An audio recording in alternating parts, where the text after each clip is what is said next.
Hi everybody, I'm Beebs Kelley. Welcome back to another video. So today's video is just a little bit different. I wanted to update you guys on where I have been for the last, well, it's been like 2 weeks for me, but probably just over a week since I posted my last video. But I made a post to let you guys know, and I just thought I'd make a video as well. I don't usually do too much in the way of sharing about like personal stuff or like my life in general, because that's not like what my channels are for anyway or about. But because my ability to post at the usual pace is still not going to be the same, I'm still going to have to take it easy for a little while longer. I figured I might as well explain what's going on and let you guys know and fill you in. I'm going to film a couple things for each channel, but editing and posting is still going to be really, really slow. Luckily, I had a batch of videos that I filmed the day that I injured myself, so I have those waiting to edit as soon as I can do prolonged computer work. And then I'm going to film a few more today. So hopefully I can, over the next like 2 weeks, my movements are still going to be really restricted, and computer time is still going to have to be pretty short and restricted, especially for the next week. But hopefully I can ease my way back into at least editing and posting kind of regularly. Optimistically speaking, I'm probably still not going to be back to a normal pace of editing and posting or filming until the end of March, beginning of April. I'll probably still be slowed down the whole rest of the month. But I am really fortunate that I'm able to do some work and that I'm able to slowly start figuring out ways to edit, even if it's just in short bursts and really, really slow. But you'll have to excuse me today.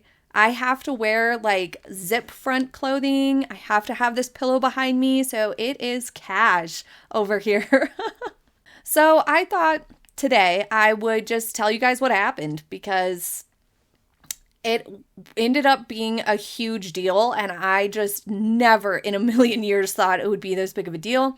And I have been just so surprised at every turn of events that has unfolded the last couple of weeks. So last time I filmed was Harry and Meghan's Jordan trip day 1. I filmed the first day of their Jordan trip, and I got a whole bunch of stuff filmed. Like I said, I have other videos that I just haven't gotten to yet. But that day, I had gone ahead and edited and posted the Jordan video, the video about their Jordan trip. And I had also gotten the BAFTA's fashion edition done, or pretty much done that day. And then I had like one thing uploaded that I was able to post after I got injured. That was just ready to go, that I had already finished, and I was waiting to post it till after the Jordan videos. But anyway, that day, the Jordan trip day 1 was the afternoon that I injured myself. So I had gone to the gym after I posted that video, and I ended up with a grade 2 muscle tear to the little muscle that connects from your shoulder blade to the back of your neck, like the base of your skull. I think it's called the levator scapulae or something like that. That muscle I tore to bits, and it's responsible for like holding up your head and looking up and down. And I also damaged my trapezius and my rhomboid minor, at least. There was a ton of inflammation everywhere. So that group of muscles that I damaged and tore are responsible for so many important things. For holding up your head, for turning your head left or right or up or down, or tilting like your ear to your shoulder, for moving your shoulders, lifting your arms. Like literally everything from the chest up involves those muscles. So even just sitting down, you're using those muscles to hold your head. You're using them 100% of the time, 24/7, unless you're like laying flat. And my reaction, my body's response to this terrible tear and the other damage, the more minor tears to the surrounding muscles, was to completely lock down my entire upper body and upper back. So let me just rewind a tiny bit and say I wasn't being stupid. I'm really careful with form at the gym, and in fact, my goals the last few months have been to work on strengthening my back. I have a history of multiple back injuries, and I've been going to the gym and on a workout regimen really steady for the last couple years that has not caused me any trouble. So I intentionally was working on strengthening my back. But that day that I went to the gym, I had not been to the gym for like 3 days, and I had done my lower body workout. I had done tons of things. A lot of them involved like holding dumbbells and barbells. I was doing like lunges and squats and RDLs and things like that where I'm carrying weight in my hands, but the exercises are for my lower body. And then at the end of my workout, I had a little bit of time left, so I just thought I would do one upper back exercise because that had been like, it's normal. I had been doing that for a while, but my upper body was obviously a little bit more fatigued, and I have since learned that because of my history of back injuries, some of which were to this very area, sometimes the muscles in your back, especially if you're fatigued, can kind of misfire in an attempt to protect your old injuries, and it can lead to vulnerabilities in some of your muscles, and you can be more susceptible to a tear like I had. So my third mistake was that I went to do that exercise a little heavier than usual. Only 5 pounds, but I mean, for an upper body, for somebody who's as petite as I am, is significant increase in weight. And my first set went fine. My second set, about halfway through, I heard a crinkly, crackly sound and a pop. And immediately it was painful and getting warm. And I knew I had strained it, but at first I thought, okay, I'll just like not go to the gym tomorrow and take a week off upper body and just try to massage this out. And very quickly I realized my neck was tightening up and the pain was increasing and I couldn't get comfortable. And by the end of the evening, I went from thinking I would have to take like a week off of upper body to realizing I wasn't going to be able to do upper or lower body for quite some time. I couldn't turn my head in any direction or tilt my head. My neck was completely seized up.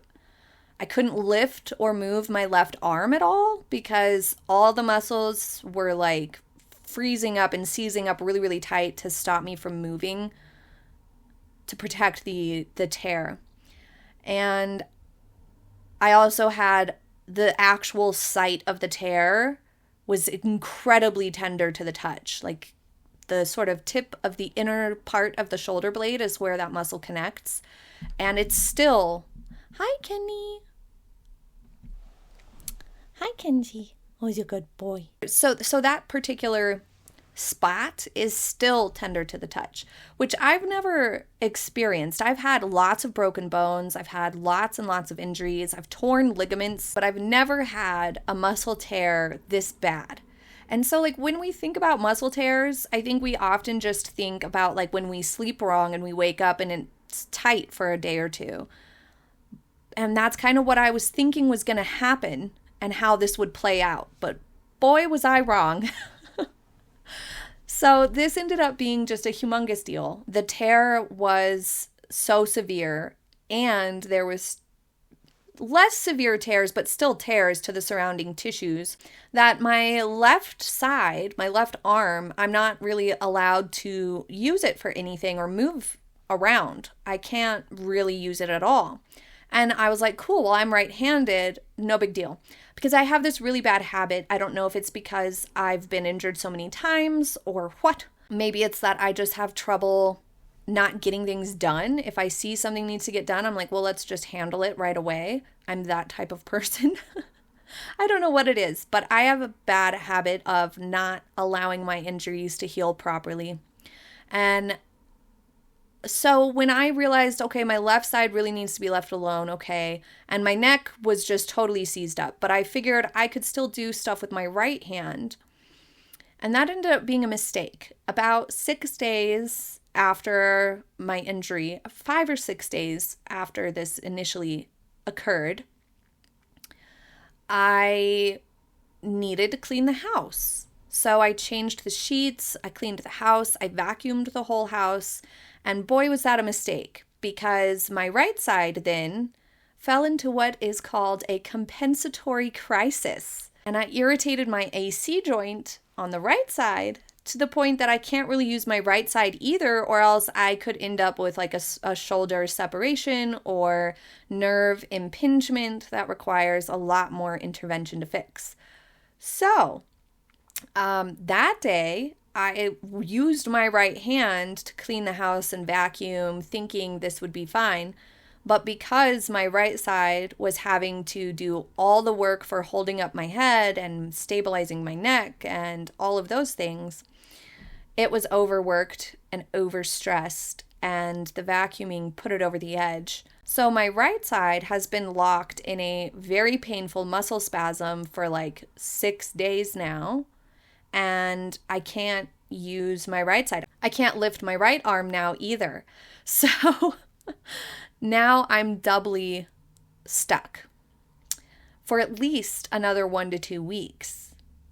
And it still hurts all the time. And I especially am not allowed to put my hands out in front of me to like work on a computer or lift anything or move anything. And it's just been wild because obviously I have a family, so I still have to do some degree of things. I have to cook, I have to help take care of the children, I still have to function. So I've had to save all that little bits of movement that I like have to do for those things. So I haven't been able to like work on my laptop hardly at all the last 2 weeks, hardly at all. But I'm on the cusp of being able to do at least a little bit of laptop work. I've got a little bit of a different setup going, so hopefully I can get back to editing some videos at least a little bit here and there. As I said, I have a habit of kind of just pushing through the pain of an injury. I like visualize that I'm going through a tunnel and the pain will only last so long, and then I just kind of charge forth. And I've done that every time I get an injury, and almost every injury I've had doesn't heal to the point of being completely pain-free forevermore. My old injuries kind of always have flare-ups. So I really want to avoid that this time, especially since I screwed myself over damaging my right side just from trying to use it when I thought my left side's the one that's injured, it should be fine. It's not fine. So if you ever tear something in your upper back on one side, don't do what I did. Treat it like both sides need rest, because they do. I didn't realize how much the right side would be in a fragile state for compensating for the injury on the left. And I also think it didn't really settle in just how severe the injury on the left was, because you hear a muscle tear and you just don't, unless they say it's completely torn, like a grade 3, I just don't think it registered how bad it was. So that's where I'm at, and that's where I've been. And I'm okay, obviously, but I just can't really like use my arms for work in the way that I need to. And the next few videos are just going to have to be a little bit more casual and a little bit slower to come out. So I am sorry about that, and I appreciate your patience. That's the whole story. That's where I've been, and that's where I'm gonna be for the next at least couple of weeks. But thank you for watching to the end, and I hope you have a happy day. I'll see you next time. Bye.